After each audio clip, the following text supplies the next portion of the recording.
Hello all, नमस्कार दोस्तों। एक बार फिर से आपका स्वागत है प्रेड easy we make it easier में। तो कल हमने, जैसा कि आप सबको पता है, कल हमने डिस्कशन किया था 2011 का आपका जो पेपर है जूनियर अकाउंटेंट और टीआरए वाला जो पेपर है उसके बारे में बात की थी, प्रीवियस ईयर क्वेश्चन पेपर के बारे में, जिसमें हमने डिस्कशन किए थे 25 क्वेश्चंस इंग्लिश के। और ये क्वेश्चंस हमने बहुत ज़्यादा डिटेल में डिस्कस किए थे, बहुत अच्छे से इनको डिस्कस किया और सारे क्वेश्चंस देखे कौन से टॉपिक से आने वाले हैं, कौन सा टॉपिक्स हैं, क्या उनका लेवल रहेगा, ये सारी चीज़ें। तो आज हम जो डिस्कस करने वाले हैं वो ये डिस्कस करने वाले हैं कि 2013 का जो पेपर आया था, 2013 के पेपर में भी इसी तरीके से क्वेश्चन पूछे गए थे। क्वेश्चन नंबर 26 से लेकर क्वेश्चन नंबर 50 तक आपसे क्वेश्चंस पूछे गए थे और इस तरीके से करके 25 सवाल आपके हो जाते हैं। 25 सवाल अंग्रेजी के पूछे गए थे। तो चलिए बगैर देरी किए हुए शुरू करते हैं।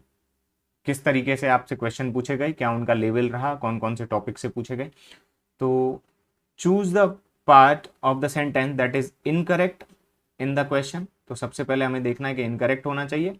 और ये क्वेश्चन के लिए जो नोट है ये 26 से लेके 29 क्वेश्चन के लिए ये नोट है।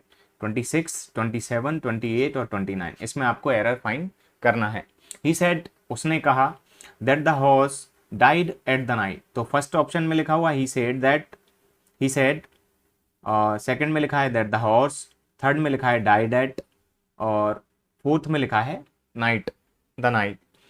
तो यहाँ पे जो इशू है वो थर्ड ऑप्शन में है, क्योंकि ये जो क्वेश्चन है ये इनडायरेक्ट डायरेक्ट से आया है। डायरेक्ट को इनडायरेक्ट में कैसे चेंज करना है उससे लेकर आया है। जब डायरेक्ट का बाहर यहाँ पे जब पास फॉर्म लिखा हुआ हो ही सेड, और उसके बाद अंदर ब्रैकेट में जो भी चीज़ लिखी है होती है इन्वर्टेड कॉमाज में, तो वहाँ पे जब अगर बाहर है और पास्ट की ही बात कर रहा है तो पास्ट में भी कोई व्यक्ति पास्ट की बात कर रहा है, वो उससे भी आगे की बात कर रहा है, उसके भी पास्ट की बात कर रहा है, तो वहाँ पे पास्ट परफेक्ट में वो चेंज हो जाता है। तो डाइड है, इससे पहले हेड लगेगा, इसको पास्ट परफेक्ट बनाने के लिए हेड का यूज़ किया जाएगा, तो यहाँ पे हेड लगना चाहिए। तो इसी वजह से इसमें जो प्रॉब्लम है वो थर्ड ऑप्शन में, एंड हमारा आंसर भी यहाँ पे थर्ड ऑप्शन हो जाएगा। He said that the horse had died at the night, ये रहेगा। अच्छा, कई लोगों को लगा होगा कि यहाँ पे एट में प्रॉब्लम हो सकती है, तो एट नाइट में कोई प्रॉब्लम नहीं है। इन द इवनिंग होता है, इन द मॉर्निंग होता है, नाइट के लिए एट ही यूज किया जाएगा। Next question, the teacher told the boys that honesty was the best policy. अब यहाँ पे भी उसी तरीके से है, ये डायरेक्ट इनडायरेक्ट से ही एक तरीके से क्वेश्चन पूछा गया है, जिसमें द टीचर टोल्ड, फर्स्ट में लिखा है द टीचर, सेकंड में लिखा है टोल्ड द बॉयज, थर्ड में लिखा है that honesty was the best policy. जब honesty was the best policy यहाँ पर नहीं रहेगा, क्योंकि जब भी हम कोई इडियम फ्रेज यूज़ करते हैं, ठीक है, कोई कहावत यूज़ करते हैं, कोई विश्व वैश्विक रूप पे कोई चीज़ सत्य हो, ठीक है, इस तरीके से चीज़ों को हम यूज़ करते हैं, तो उसको प्रेजेंट वाली फॉर्म में ही लिखा जाता है, प्रेजेंट इंडेफिनिट में लिखा जाता है। तो honesty is the best policy यहाँ पर आएगा। तो वॉच जो है ये फोर्थ में था, तो फोर्थ ऑप्शन इसका करेक्ट आंसर हो जाएगा। यहाँ पे हमको एरर मिल गया। She has fallen off with the boy she wanted to marry. ये जो क्वेश्चन है ये आपसे प्रपोजिशन से पूछा गया है।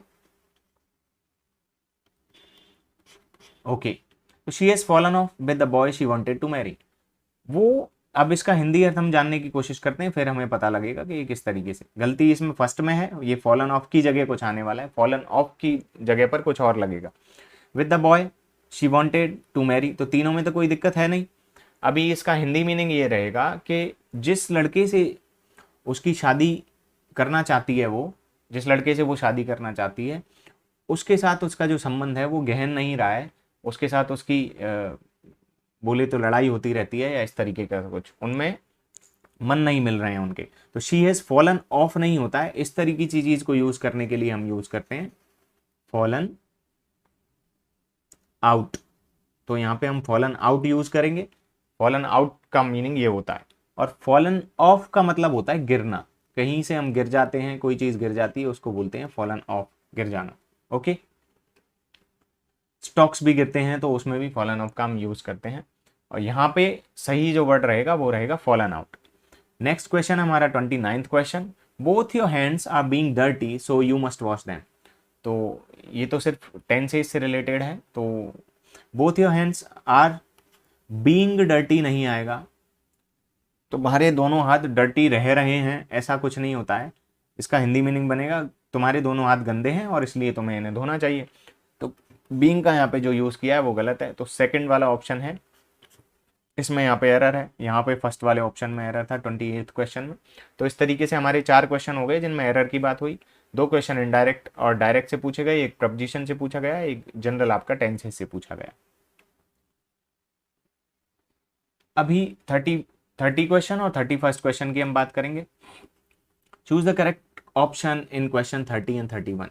Somebody has eaten all the biscuits, ये एक्टिव और पैसिव का है। तो यहाँ पे ये लिखा हुआ है एक्टिव वॉइस में, आपको पैसिव वॉइस में इसको चेंज करना है। तो all the biscuits were eaten,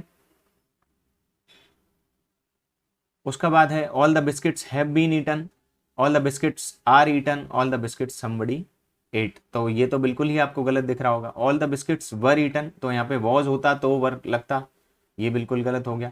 all the biscuits are eaten, present में तो बात ही नहीं हो रही है, प्रेजेंट के परफेक्ट की बात कर रहा है इसमें, तो यहाँ पे हमें इसके इसलिए इसमें भी परफेक्ट में जाना पड़ेगा। All the biscuits have been eaten, अब बिस्किट जो है वो प्लूरल है, इसकी वजह से बिस्किट्स की वजह से यहाँ पे हैव बीन लग गया। और समबडी को हमको स्पेशली लिखने की ज़रूरत नहीं होती है, ये अंडरस्टूड होता है, इसलिए समबडी यहाँ लिखने की आवश्यकता नहीं है। तो all the biscuits have eaten, ये जो इसका ऑप्शन नंबर 2 है ये इसका करेक्ट आंसर है।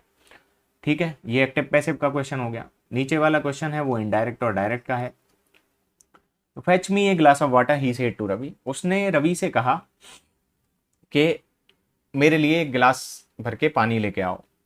तो हम या तो आदेश दे सकते हैं किसी को, कोई आपका समझ लीजिए कोई आपसे छोटा है तो आप उसको बोल सकते हैं, या किसी की कोई ड्यूटी होती है तो उस समय हम आदेशात्मक रूप से बात कर सकते हैं, या फिर उससे बोल सकते हैं, या फिर उससे आप रिक्वेस्ट कर सकते हैं। तो इसमें सेड वाला जो ऑप्शन हो जाते हैं ये तो यहीं पे गलत हो जाते हैं, उससे पूछा जा रहा है। तो ही आस्क्ड रवि, इतना तो हो गया, that fetch him a glass water, तो हिम जहाँ पे होगा ये यहाँ पे इस तरीके से गलत हो जाएगा, तो दैट नहीं आएगा। He ask Ravi to fetch him a glass of water, तो ये वाला जो ऑप्शन है वो बिल्कुल सही रहेगा, फर्स्ट ऑप्शन बिल्कुल इसका सही है। तो इनडायरेक्ट और डायरेक्ट से ये वाला क्वेश्चन हमारा हो गया। 5 सवाल हम कर चुके हैं, 6 सवाल sorry. Select the appropriate word for the given sentence in question 32 and 33. इनके हमारे बारे में हम बात करते हैं। One who practices self denial as a spiritual discipline in life is a, तो नाउन इसमें भरना है, तो वो कौन होता है। तो इसका हिंदी मीनिंग ये है कि ऐसा व्यक्ति जो सत्य की तलाश में अपने आप को भूल जाता है, वो अपने आप को कुछ भी नहीं मानता है। जैसे आत्मा की बात करता है, वो परमात्मा की बात करता है और अपने आप से वो संबंध खत्म कर देता है, इस तरीके से, ऐसे समझ के आप चलें। तो ऐसे व्यक्ति को क्या कहा जाता है, one who practise self denial as a spiritual discipline in life is. तो ये वाला जो क्वेश्चन होगा इसके बारे में मैं आपको बताता हूँ, जस्ट ए सेकेंड।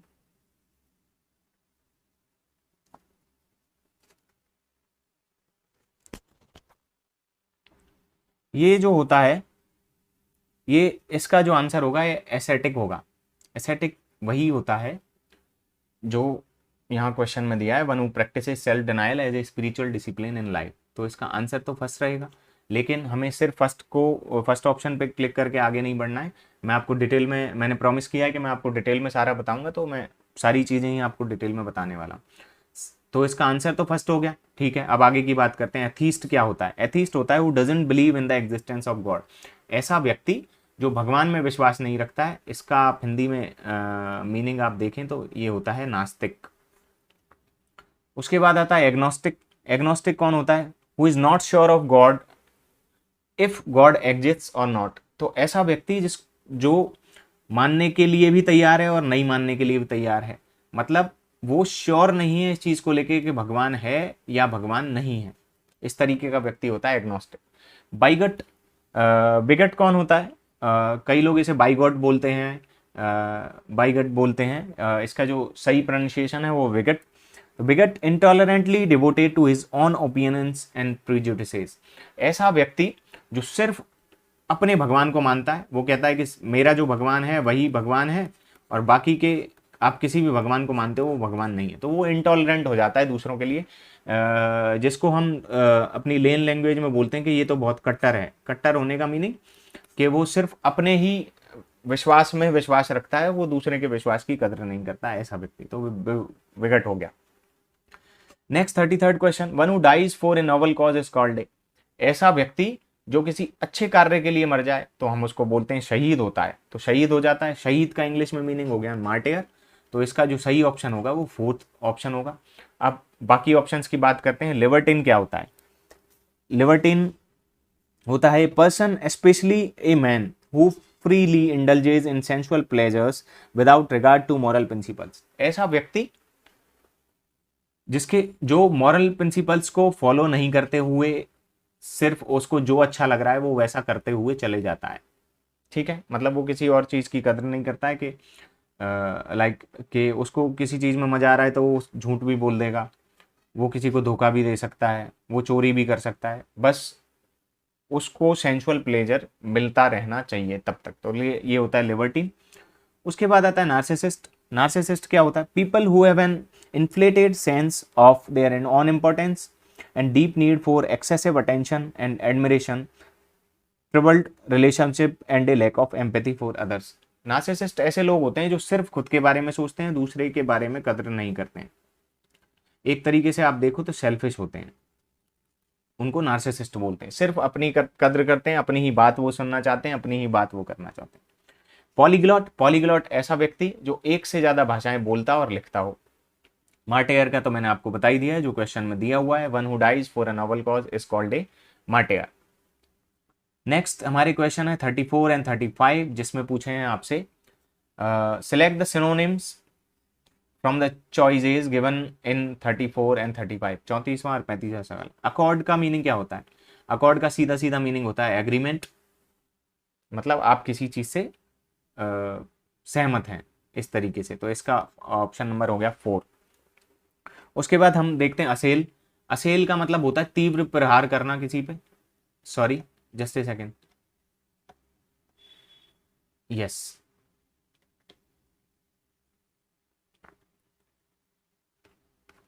असेल का मीनिंग हो गया तीव्र प्रहार करना किसी पे।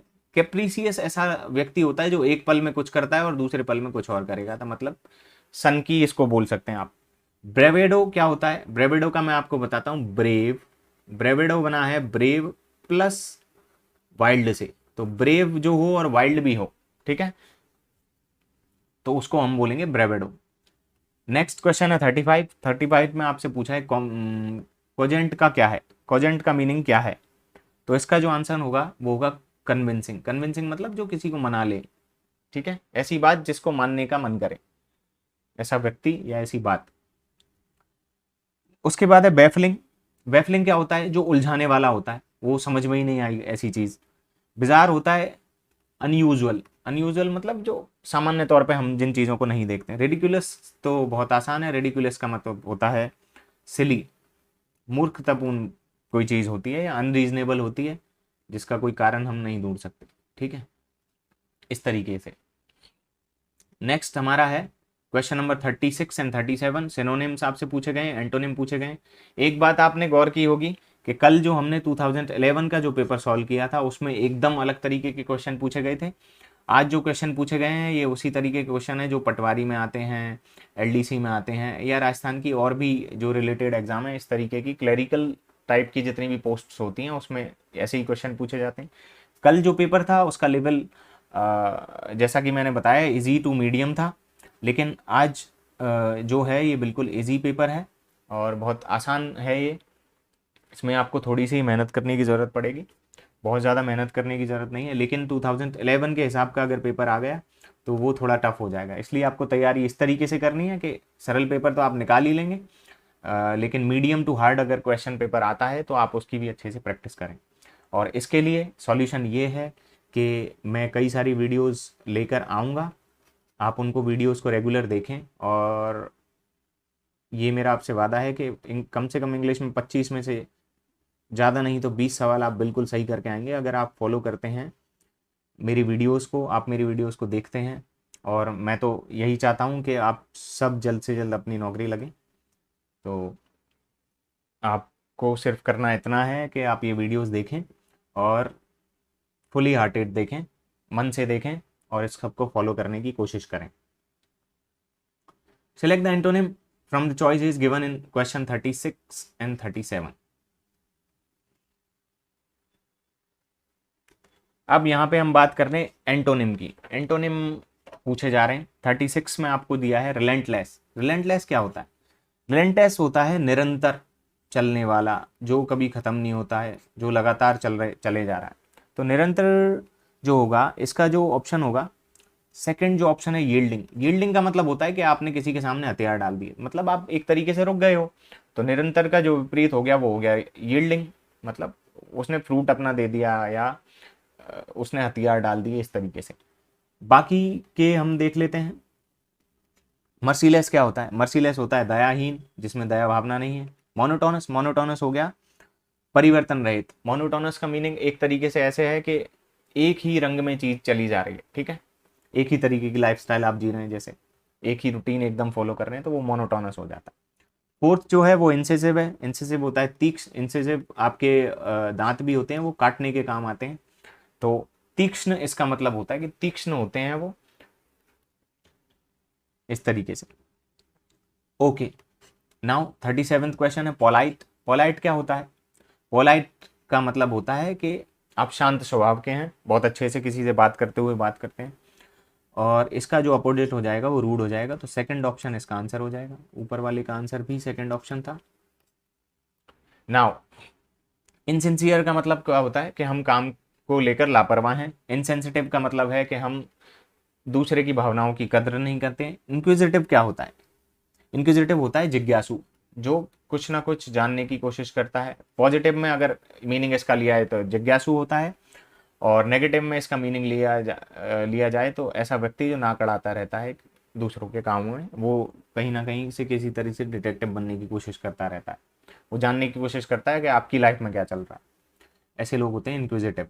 और पॉजिटिव में इसका मीनिंग लिया जाए तो जिज्ञासु, वो जानने की कोशिश करते हैं चीज़ों के बारे में। नेक्स्ट क्वेश्चन आपसे यहाँ ये क्वेश्चन आपके लिए थोड़े टफ करेंगे और इसकी हम प्रैक्टिस अच्छे से करेंगे।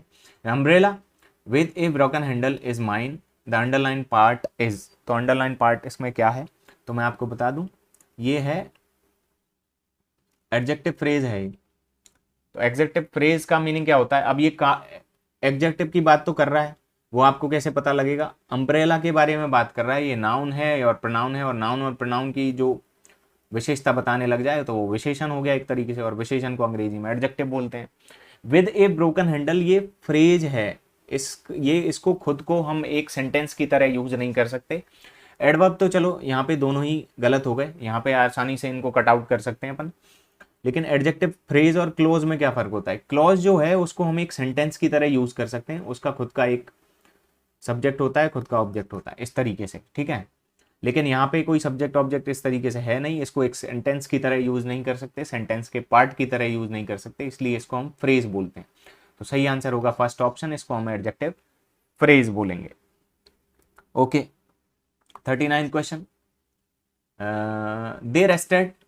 दे rested when evening came, the underline part is N. अब यहाँ पे जो होएगा ये एडवर्ब क्लॉज हो जाएगा। इवनिंग देखो अपने आप में नाउन प्रोनाउन है, ये सब्जेक्ट हो सकता है, ओके, इसलिए इसको एडवर्ब क्लॉज बोलेंगे। रेस्टेड क्या है? एक वर्ब है और ये वर्ब को परिभाषित कर रहा है, इसलिए एडवर्ब तो हो ही गया, और क्लॉज मैंने आपको बता दिया क्लॉज क्यों होता है। तो इसका जो आंसर होगा ये भी फर्स्ट ऑप्शन ही होगा। That he is to blame is beyond doubt, the underline part is an, that he is to blame. अब ये क्या होगा? क्वेश्चन नंबर 40th आंसर है इसका एडवर्ब क्लॉज। तो इज बियॉन्ड डाउट, तो डाउट करना एक वर्ब है, और इसको एडवर्ब को ये एडवर्ब जो है वो इसकी विशेषता बता रहा है, किस तरीके से काम किया गया है। तो एडवर्ब हो गया और क्लॉज हो गया। That he is to blame, he यहाँ पे सब्जेक्ट है, देखो सब्जेक्ट जिसमें मिल गया तो वो अपने आप में क्लॉज हो गया, तो ये फोर्थ रहेगा। तो बाकी हम डिटेल में हम बात करेंगे पढ़ते समय। नाउन क्लॉज क्या होता है, नाउन फ्रेज क्या होता है, प्रपोजिशन फ्रेज क्या होता है, एडवर्ब फ्रेज क्या होता है, प्रपोजिशन फ्रेज क्या है, एडवर्ब एडजेक्टिव क्लॉज क्या है, इस सब के बारे में बहुत बहुत अच्छे से हम बात करेंगे। इसका आंसर फर्स्ट हो गया, इस वाले का आंसर भी फर्स्ट ऑप्शन हो गया। नाउ कंप्रेहेंशन कल वाले क्वेश्चन में नहीं था, आज क्वेश्चन में है कंप्रेहेंशन। मैं आपको एक पढ़ के सुनाता हूँ, फिर नीचे हम इसके क्वेश्चन सॉल्व करेंगे। मैं बहुत स्लो पढ़ूंगा, उसके बावजूद भी अगर आपको लगता है कि मेरी स्पीड थोड़ी तेज़ है या आपको सुनने में या समझने में कुछ प्रॉब्लम आ रही है, तो आप वीडियो को स्लो स्पीड पे कर लें या फिर इस वीडियो को यहीं पे पॉज कर लें और फिर इसको अच्छे से पढ़ लें। उसके बाद वीडियो को वापस से प्ले आप कर सकते हैं। और नीचे वाले जो क्वेश्चंस होंगे 41 नंबर से जो क्वेश्चन चालू हो रहे हैं और 45 तक जो चलेंगे, इनको हम इसी के बेसिस पे सॉल्व करेंगे। ओके, तो मैं पढ़ना चालू करता हूँ, आप सब लोग ध्यान से सुने। मेरे पढ़ने से आपको एक थोड़ा सा फ़ायदा ये होगा कि आपको कुछ कुछ वर्ड्स हैं जिनकी प्रोनाउंसिएशन हम रेगुलर कई बार ढंग से नहीं करते हैं, वो आपको समझ में आएगा कि कई कई जो टफ जो वर्ड्स हैं उनका प्रोनाउंसिएशन किस तरीके से आपको करना है। जस्ट ए सेकेंड, मैं ये रब कर देता हूँ। Okay, now read the following passage and answer the question that follow. अब 41 से लेके 45 तक जो क्वेश्चन आएंगे उनको आंसर करने की हम कोशिश करेंगे। Vishwaditya, a great and powerful king, heard that a great physician who lived in the neighboring kingdom had invented an edible medicinal substance which, if eaten with sweet meat, would give one a long life. He invited the physician to his kingdom. The physician arrived with 4 sweetmeat balls mixed with the magic substance. The delighted king ordered his soldiers to bring a big garland of fragrant flowers to honor the physician. The physician removed the precious cloth with which he had covered the plate of sweetmeat balls. The joy of the king knew no bounds on seeing the contents of the plate. Just as the physician was about to offer the sweetmeat balls to the king, the court jester rushed forward, picked up a ball, and began eating it. Everyone present in the court was shocked. Take hold of the madcap, I shouted the king. The king's bodyguards obeyed. The half-eaten ball fell from Jester's hand. How dare you touch the magic thing meant for me? Be ready for the consequence. Death. The Jester started beeping. No use crying, said the king. I am crying for you, my lord, replied the Jester. Why? Asked the king. My lord, by eating only half of the magic thing, I am going to die. What will happen to you if you eat all of it? The king saw sense in what the Jester said.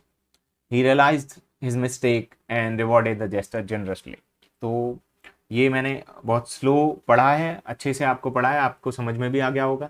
बाकी मैंने यहाँ पे जितनी भी चीज़ें ये underline की हैं, ये मैंने जो हाईलाइट कर दिया है, यहाँ पे इनका कुछ मीनिंग है, क्वेश्चंस में इसी से पूछा गया है, तो आप इनको एक बार अच्छे से देख लें। मैं इनको रिपीट करता हूँ, इतने में आप देख भी लेंगे। A great physician who lived in the neighbouring kingdom, पहला ये हो गया। एक second, who lived in the neighboring kingdom, उसके बाद हो गया he invited the physician to his kingdom. The joy of the king knew no bounds on seeing the contents of the plate. ये वर्ड है jester jester jester jester jester, जो आदमी था वो क्या है, ये हम देखने की अब कोशिश करेंगे। अब चलिए क्वेश्चंस पे चलते हैं। क्वेश्चंस में आपसे क्या पूछा है।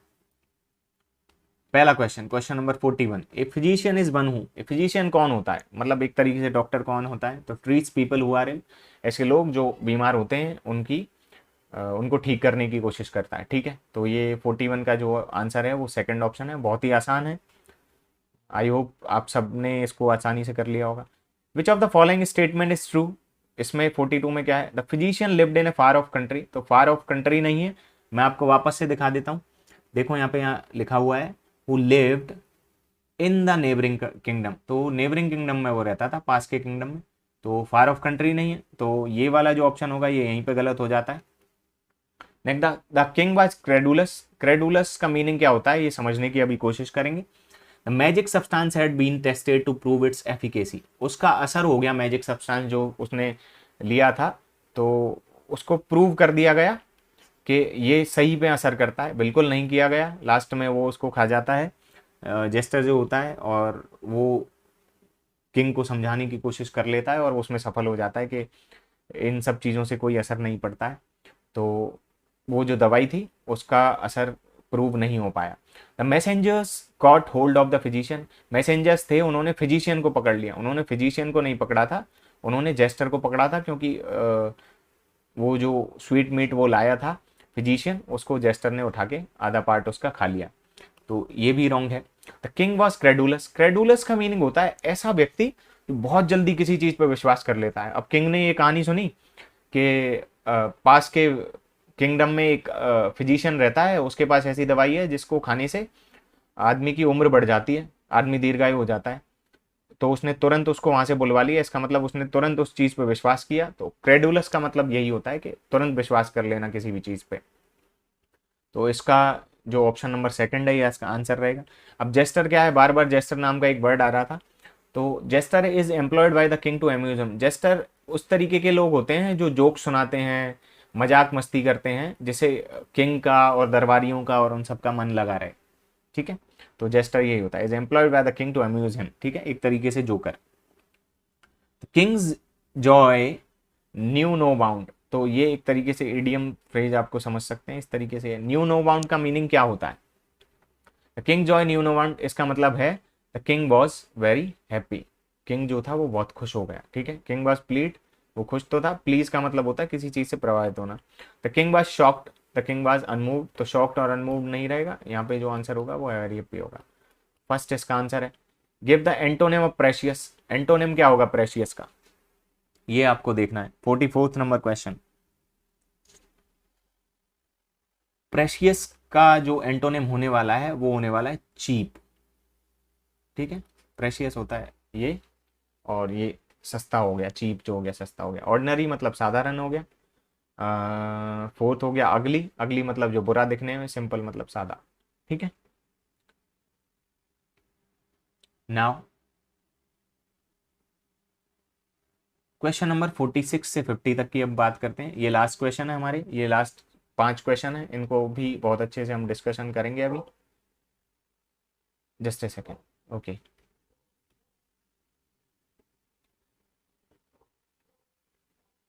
ठीक है, ये लास्ट 5 क्वेश्चन हम अभी डिस्कस करने वाले हैं। What's the terrible noise the neighbours question mark A party, तो ये किस चीज की आवाज आ रही है, बहुत ही ज्यादा आवाज आ रही है। द नेबर्स, अब किसी ने प्रेजेंट में ही ये पूछा है, वो प्रेजेंट में ही इसका जवाब देगा। तो हैव बीन हैविंग मतलब कर रहे थे, ये तो वहीं पे खत्म हो गया, कर चुके हैं मतलब। हैड बीन हैविंग ये भी हो गया, वॉज हैविंग ये भी हो गया, तो आर हैविंग यहाँ पे आएगा, और थर्ड इसका जो ऑप्शन होगा ये बिल्कुल सही रहेगा।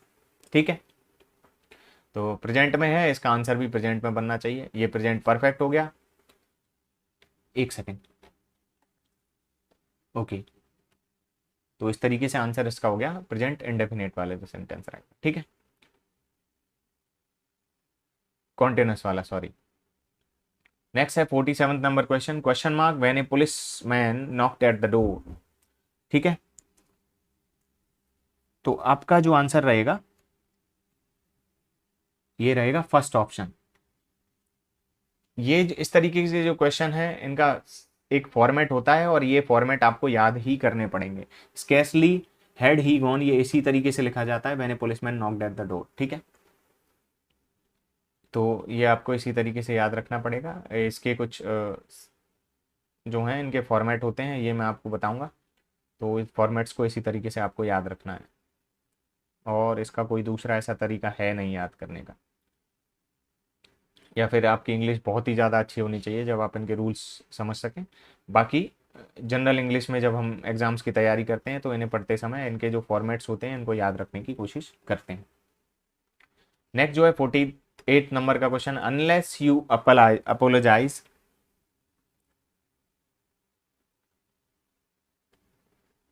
आगे क्या आने वाला है? I will praise you, I would punish you, I would have praised you, I will punish you. तो प्रेज तो करेगा ही नहीं, जब तक तुम माफी नहीं मांगोगे मैं तुम्हारी बढ़ाई करता रहूंगा, तो ये तो हो ही गया। अनलेस यू अपोलोजाइज, तो इसका जो होगा ये सिंपल फ्यूचर टेंस में जाता है, पास्ट टेंस में नहीं जाएगा। ये भी वहीं पे सेम बात है कि इसका भी आपको एक तरीके से फॉर्मेट देखना होगा। तो I will punish you 48th का जो आंसर होगा वो 4th नंबर का ऑप्शन रहेगा। अभी हो गया कैमल्स आर पेक्युलरली, तो एडेप्ट का मतलब होता है होशियार होना। ठीक है, नन ऑफ दीज हम देखेंगे बाद में। अडेप्टेड, अडेप्टेड के साथ में एट नहीं लगता है, तो अडेप्टेड, अडेप्ट का मतलब होता है किसी चीज़ में ढल जाना। तो ये वाला जो ऑप्शन है सेकंड ऑप्शन, ये बिल्कुल सही है। अगर तीनों ही ऑप्शन गलत होते तो नन ऑफ दीज पे हम क्लिक करते, लेकिन वो नहीं है आंसर। ठीक है, हिज फादर इज, अब क्या लगेगा, ए एम एल ए लगेगा, दा लगेगा, दा आर्टिकल तो लगेगा ही नहीं, क्योंकि वो पूरी एक तरीके से एक जाति की बात कर रहा है। नो आर्टिकल नहीं आता है इसमें, आर्टिकल तो लगेगा कोई ना कोई सा। तो एम एल ए, एम जब हम बोलते हैं तो हम इस तरीके से बोलते हैं। अच्छा, अंग्रेजी में आर्टिकल्स पढ़ते समय एक बहुत अच्छा एक तरीका है कि आप जो भी इंग्लिश के आपको कॉन्सोनेंट्स, कॉन्सोनेंट्स और वोवल याद करने की ज़रूरत नहीं है, आपको सिर्फ हिंदी के स्वर और व्यंजनों का पता होना चाहिए। अगर कोई भी वर्ड है वो व्यंजन से, स्वर की आवाज़ से शुरू हो रहा है तो उसके सामने एन लगता है, और अब अगर कोई भी शब्द है वो व्यंजन की साउंड से चालू होता है तो उसके सामने ए लग जाएगा। तो यहाँ पे एम आप बोल के देखेंगे तो ए से चालू हो रहा है ए, तो ए जो है ये स्वर है, और अगर स्वर है तो हम एन का उपयोग करेंगे। ये इसके बारे में हम डिटेल में बहुत अच्छे से बात करेंगे। उसके बाद आपको आर्टिकल्स को लिखने में बहुत ज़्यादा आसानी रहेगी। तो इसका आंसर हमारा फर्स्ट ऑप्शन हो गया। That's all for today. आज हम सिर्फ इतना ही पढ़ेंगे। आज हमने 25 क्वेश्चन किए जो थे पेपर 2013 के। 25 क्वेश्चन हम कल कर चुके हैं जो थे पेपर 2011 के। इसके बाद हम वीडियोज़ में लगातार क्वेश्चंस सॉल्व करेंगे, और साथ में उनका जो किस तरीके से वो क्वेश्चन पूछा गया है, क्या उसका लेवल है, कौन से टॉपिक के क्वेश्चन हैं, और साथ में क्या फॉर्मेट रहने वाला है। सेम जो फॉर्मेट 2011 और 2013 की एग्ज़ाम में आपसे पूछे गए हैं, इसी पे हम बहुत ज़्यादा प्रैक्टिस करेंगे। साथ में हम कुछ और तरीके के क्वेश्चंस की प्रैक्टिस करेंगे, अगर थोड़ा भी कुछ फॉर्मेट बदलता है, या टॉपिक्स हम सारे कवर करेंगे। Okay, so that's all for today. आज के लिए बस इतना ही। आज अब तक हमने 2011 और 2013 के पेपर सॉल्व कर लिए हैं, तो हमें बहुत अच्छे से आइडिया हो गया है कि किस तरीके के क्वेश्चन पूछे जाने हैं, उनका कौन कौन से टॉपिक से ज़्यादा क्वेश्चन पूछे गए हैं, उनका लेवल क्या है, और कोई नंबर ऑफ क्वेश्चंस तो आपको उसमें दे ही दिए जाएंगे जब भी वैकेंसी की डिटेल आएगी, नोटिफिकेशन जैसे ही आउट होगा। तो कम से कम हमने इतना जान लिया कि पेपर होता कैसा है। अब जब हमने अपने दुश्मन को जान लिया है तो उसको जीतने में भी बिल्कुल समस्या हमें नहीं आएगी। इसके लिए आप श्योर रहें, और हम अब आगे की वीडियोस में इस तरीके के ही क्वेश्चन सॉल्व करेंगे।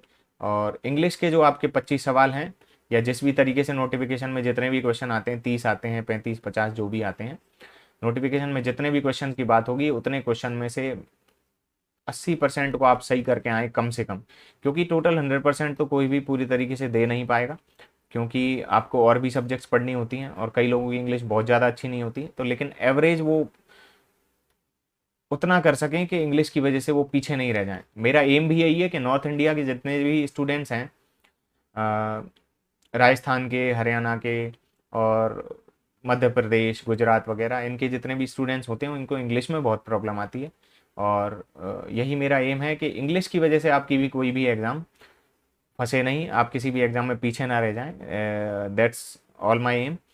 तो मैं आपकी पूरी मदद करने की कोशिश करूँगा, और हम इसी तरीके से रोज़ एक रेगुलर एक टाइम टेबल बनाकर मिलते रहेंगे, और इंग्लिश के क्वेश्चंस सॉल्व करते रहेंगे। बाकी सब्जेक्ट्स आप अपने तरीके से पढ़ेंगे ही, और लेकिन उसके बावजूद भी बाकी सब्जेक्ट्स में भी आपको कहीं कोई प्रॉब्लम होती है तो आप मुझसे कंसल्ट कर सकते हैं, मुझसे क्वेरीज पूछ सकते हैं, और अपने डाउट्स क्लियर कर सकते हैं। कमेंट सेक्शन में आप लिख सकते हैं अपने क्वेश्चंस, या मैंने आपको जो ईमेल बताया है जो आपको यूट्यूब के अबाउट सेक्शन में आपको मिल जाएगा। एक काम ज़रूर आपको करना है, आपको प्रेड इजी PRAD_EASY, या आप सीधे ही प्रेड इजी भी लिख सकते हैं, PRADEASY।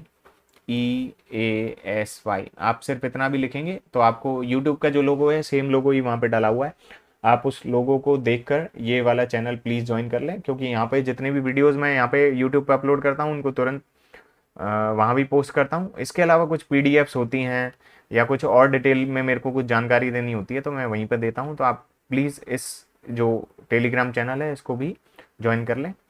बस आज के लिए सिर्फ इतना ही। Thank you so much for watching. All the very best for your exam.